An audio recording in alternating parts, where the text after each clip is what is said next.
So, ayan ading, good morning. I'm here again. Magagawin lang naman natin ulit ay babasahin mo yung The Tale of Three Brothers and later on, may gagawin tayong activity about din sa yung pinasa. Ready ka na? Okay. Magbasa ka na. Ayan, pakilakasan na lang para marinig. The Tale of the Three Brothers. There were once three brothers who were traveling along a lonely winding road at twilight. In time, the brothers reached a river too deep in to wade through and too dangerous to swim across. However, these brothers were learned in the magical arts, and so they simply waved their wands and made a bridge appear across the treacherous water. They were full halfway across in it when they found their path blocked by a hooded figure, and it was Death.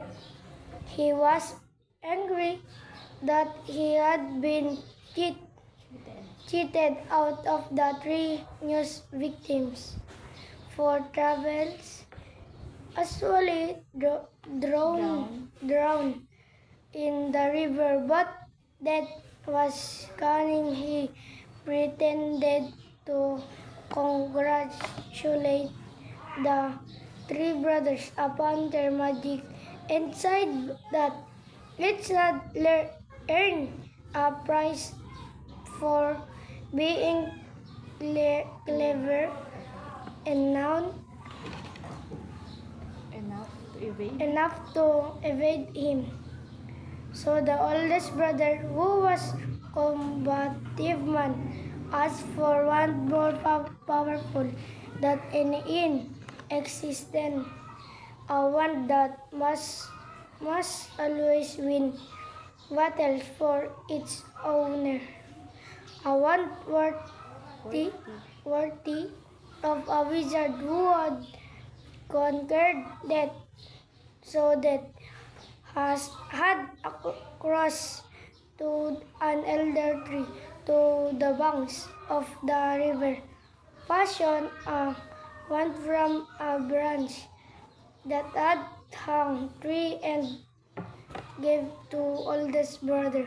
Then the second brother, who was an arrogant man, decided that he wanted to humiliate Death still harder and asked for power, recall another from Death, so that picked up a stone from the river bank and gave it to the second brother and told him that the stone held the power to bring back the dead.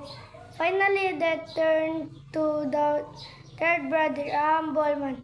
He asked for something what would enable him to go forth from that place without being followed by Death.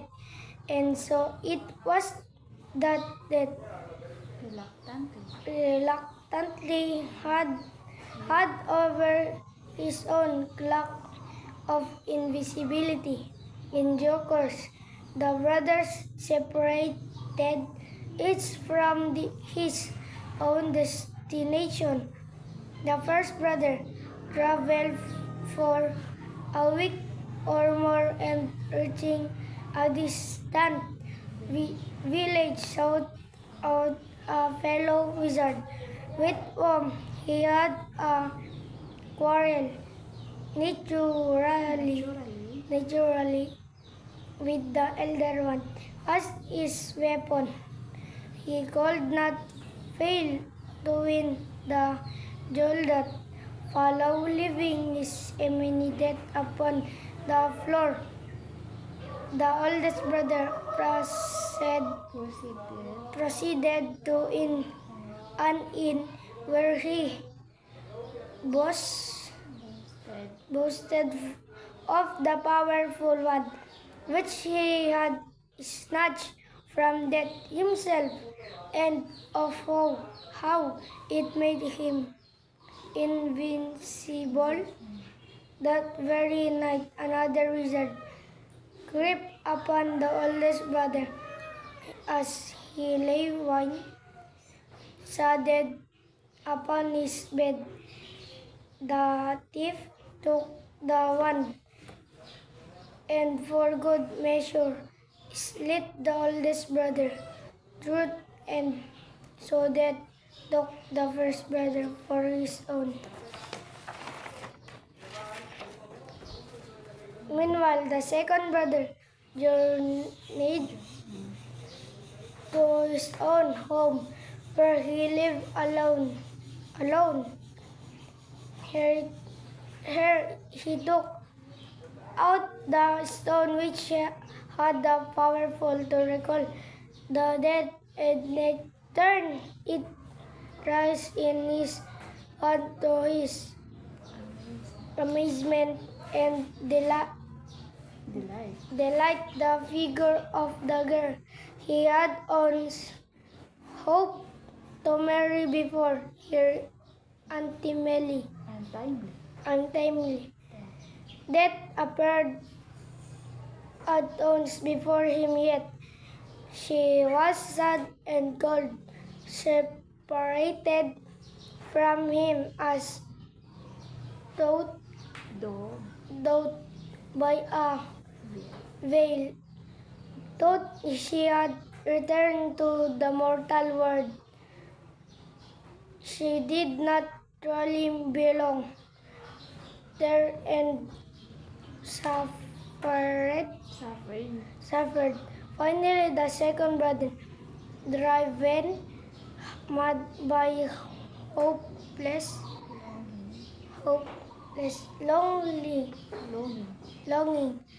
killed himself to truly join her, and so that took the second brother for his own.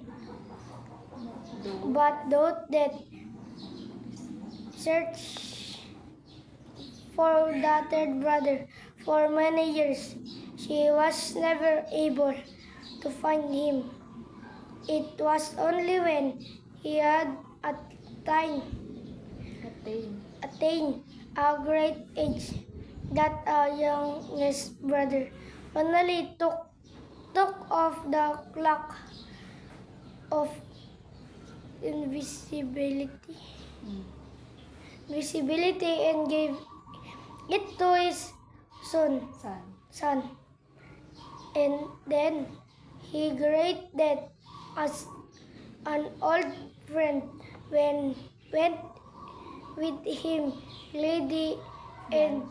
gladly, and as equals they departed this life. Okay. Ngayon, dahil tapos mo na nabasa yan, ang gagawin naman natin ay, familiar ko sa matching type. Hindi ko familiar. Sige, turo ko sa'yo kung paano yun. Dito may direction. Match column A with the correct answer in column B. Write the letter of your answer. Ibig sabihin to, nakikita mo yung column A, di ba? May mga words dito. Ngayon, itong mga words na to, hanapin mo yung kahulugan niya dito sa may column B. Gets mo? Halimbawa yung twilight. Tapos, hanapin mo dito kung saan yung kahulugan niya. Gets mo? Sige, kung may hindi ka naintindihan dito, pwede ka magtanong at magbibigay ako ng clue. Okay ba? Sige, start. Isulat mo yung name mo muna. Taas.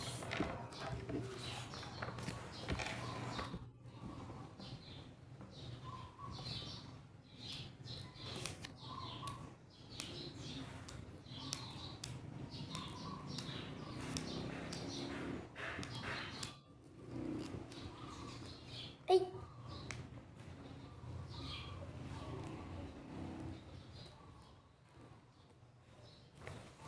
Start ka na. Dito mo isulat kapag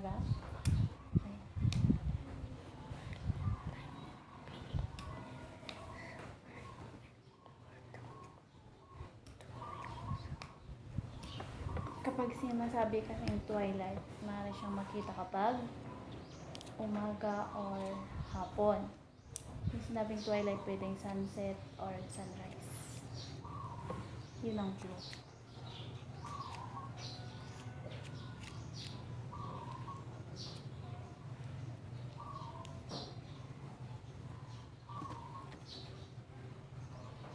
Makikita mo siya day and night. Meron din ba tayo?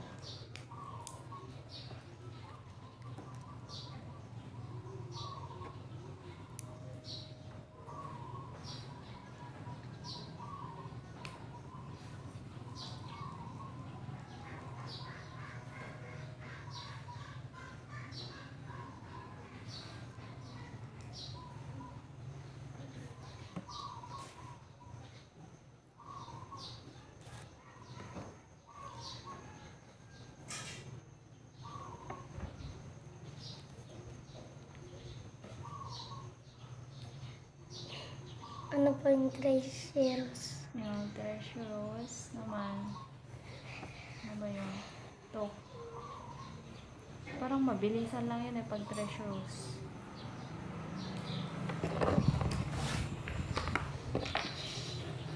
Sinasabi kasi yung treasures. Sige, lagpasan mo muna yung treasures. Balikan natin mamaya. Concord. Okay.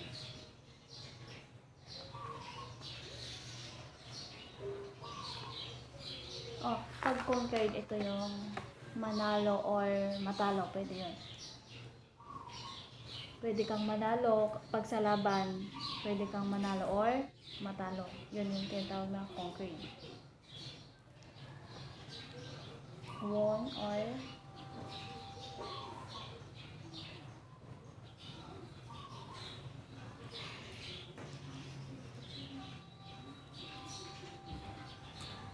Ay, ano ba yun? Sige, ganun mo na lang mamaya.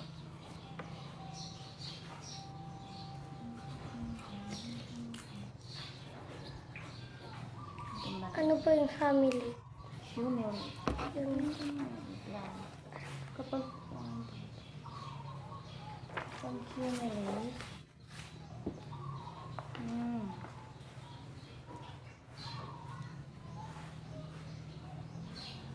humiliate. To make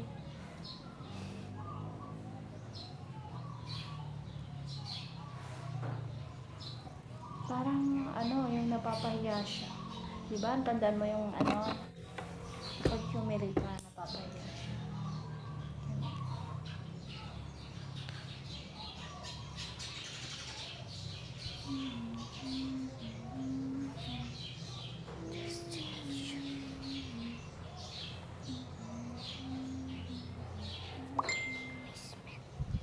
Ano po yung amazement? Yung na-amaze ka, yung natutuwa ka sa ginagawa mo, yun na-amaze.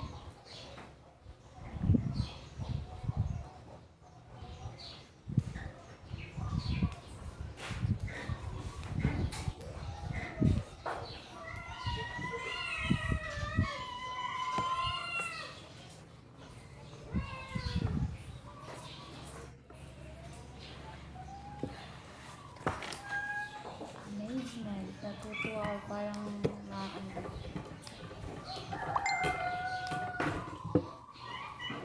Invisible. Invincibility.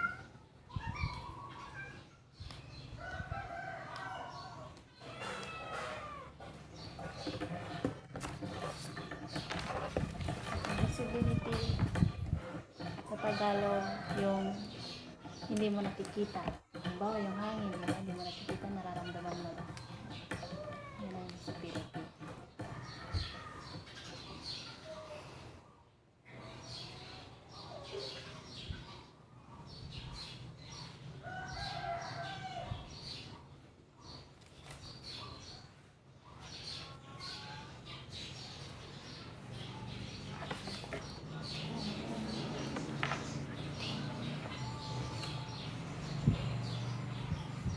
Ano po yung attained? Atin. Atin. Atin. bibig mo. Yung nakuha mo.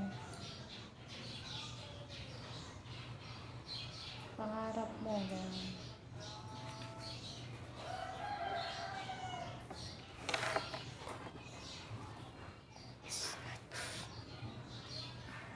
Alam mo naman yung snatch, di ba? Magnanakaw. Ganun. Kumukuha ng hindi sa kanya.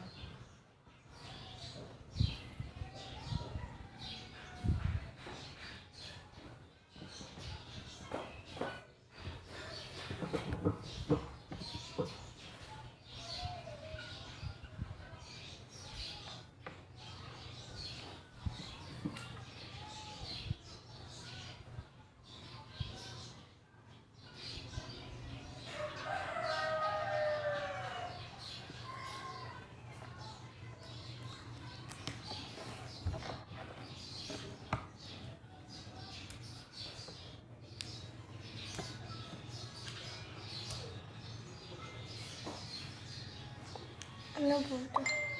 Pag quarrel, ito naman yung nag-aaway, gano'n. May alitan sila.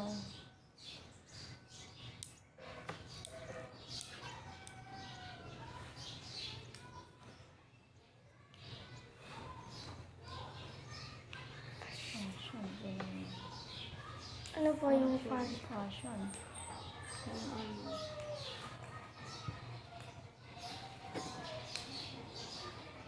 Ano siya?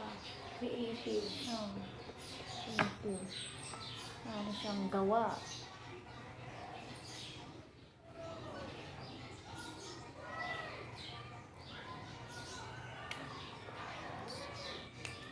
Pag wine sudden, ibig sabihin mo yun.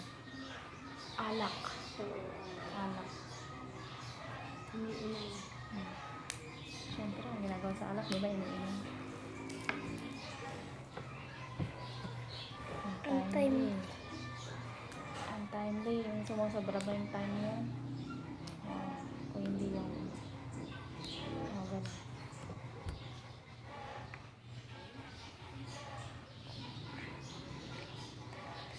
Pag reluctantly,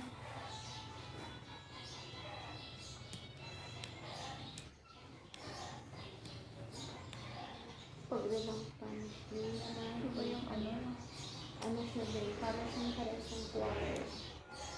ay, yun ang quarrel. Ano? Pero pag reluctant, Argue. Sumbatan. oo, nagkikipagsagutan.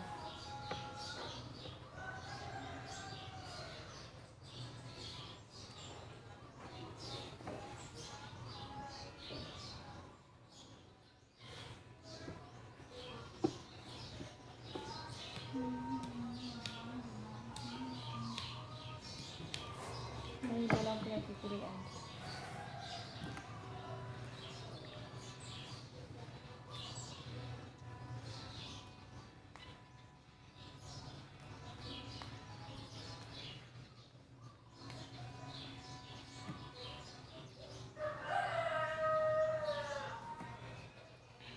Ano po yung kan? Kanin. Opo. Sabi din, matalino kaya mag-discard. Magaling siya sa ano, paglilim lang. Mapanglim lang. Hindi mo siya, Hindi mo siya mauutakan. oo. At parang hindi mo siya mapapansin na nililin lang ka niya, pero nakukuha niya na pala yung Matalino siyang gusto magsulat. niya. Yung word niya, di ba nagsasalita ka lang, ganito. Ginagawa siya. Pero hindi mo alam ay nakukuha na pala siya. Magaling siya Galing lang. magtago. Oo. Existence. Parang buhay yan. Hindi exist. Buhay. Life. Ano.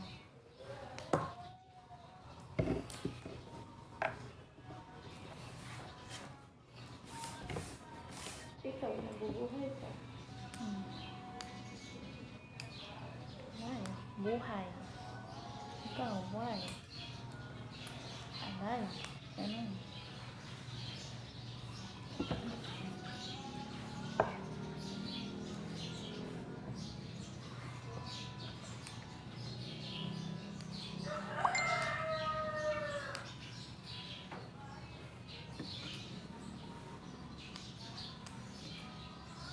Pag yung kanin, yung nakakalim lang siya, matalino siya magtago.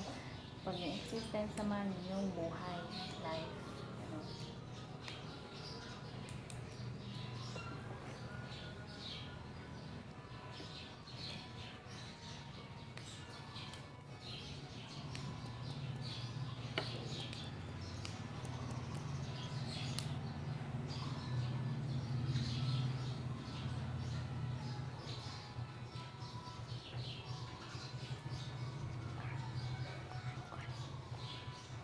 Kapag arrogant, mayabang.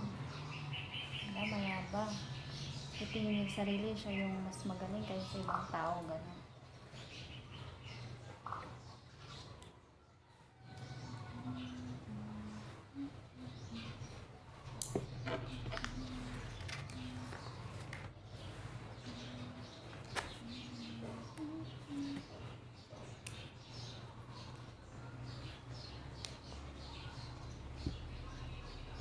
Ano po yung R? Brown. Ano pag brown ba? Pag brown, ano na yun? Brown. Oo. Ano. Yung parang siyang malalim. Parang sa ilog. Malalim sa ilog. Oo, sa water. Malalim yung tubig. Kan tubig siya. Malalim.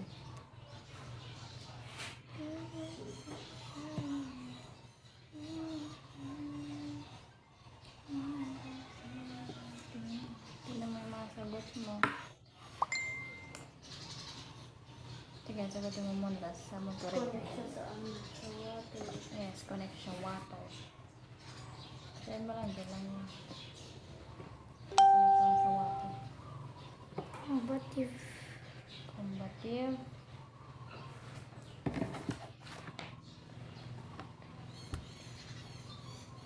Combative, parang ano yun eh.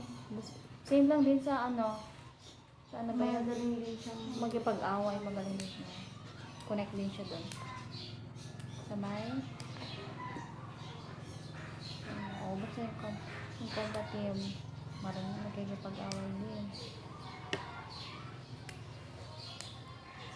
Yung magkipaglaban.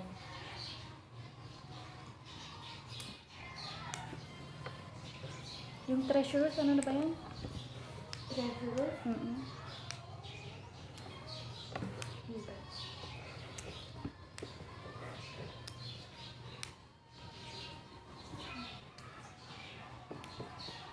Hindi siya mapagkakatiwalaan yung ano siya.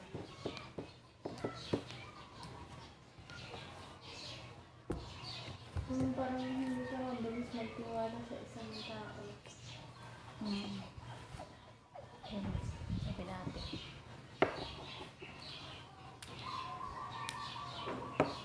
Yung treacherous ba? Ito ba yung yung parang sabihin surprise siya. Yung sabihin went to a drunk with wine. Hindi naman yan. Cannot be seen. Hindi naman pwede yan. Not safe. Alam mo naman kung ano yun. To make someone feel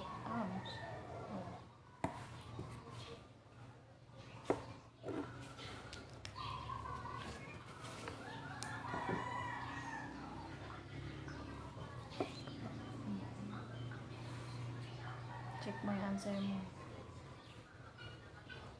Kaya yan?